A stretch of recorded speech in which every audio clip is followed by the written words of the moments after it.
Mammogram எடுக்கிறதுனால மார்பக புற்றுநோய் அதிகமாகுமா? இது உண்மையா? இது ரொம்ப பொதுவான ஒரு பயம்தான். பட் அதை சப்போர்ட் பண்ணுறதுக்கு எந்த ஆதாரமும் இல்லை. மேமோகிராம்ங்கிறது ஒரு டயக்னோஸ்டிக் டூல், அதாவது நோயை கண்டுபிடிக்க ஹெல்ப் பண்ணுற ஒரு கருவி. நாம் சில உடல் பிரச்சனைகளுக்காக எக்ஸ்ரே எடுக்கிறோம், அதுக்கெல்லாம் நம்ம எந்த பக்க விளைவும் வரும்னு பார்க்குறது இல்லை இல்லையா? அதே மாதிரி தான் இதுவும். ஸோ இது எதுவும் நோயை உண்டாக்காது. மேமோகிராம் எடுக்கிறதுக்கு முன்னாடி என்ன செய்யலாம், என்ன செய்யக்கூடாதுன்றதை பார்ப்போமா? மேமோகிராம் எடுக்கிறதுக்கு முன்னாடி டியோட்ரண்ட்டு, பவுடர், லோஷன் மாதிரியான விஷயங்களை தவிர்க்கணும்.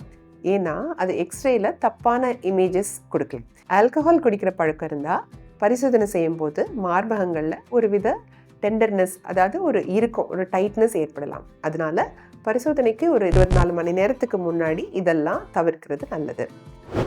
மேமோகிராம் எவ்வளோ வருஷத்துக்கு ஒரு தடவை எடுக்கணும்? பொதுவாக 40 முதல் 70 வயதுக்கு உட்பட்ட பெண்கள் வருஷத்துக்கு ஒரு முறை மேமோகிராம் செஞ்சுக்கிறது நல்லது. பட் ஒரு வேளை உங்கள் குடும்பத்தில் யாருக்காவது மார்பக புற்றுநோய் இருந்திருந்தா ஒரு 35 வயசுலேருந்து வருஷத்துக்கு ஒரு முறை செஞ்சுக்கிறது ரொம்பவே பாதுகாப்பானது. எதுவாக இருந்தாலும் டாக்டரோட அட்வைஸை ஃபாலோ பண்ணுங்கள். மாதவிடாய் முடிஞ்சு சில நாட்கள் கழித்து இதை பிளான் பண்ணிங்கன்னா வலியோ இல்லை டிஸ்கம்ஃபர்ட்டோ ரொம்ப கம்மியாக இருக்கும். இப்போ வர மேமோகிராம் மிஷின்ஸ் அழுத்தம் இல்லாமல் இருக்கிறதுக்கு உண்டான டெக்னாலஜிஸ் யூஸ் பண்ணுறாங்க. அதனால் அந்த அழுத்தம் ஏற்படுன்ற பயமே இல்லாமல் தாராளமாக மேமோகிராம் எடுக்கலாம்.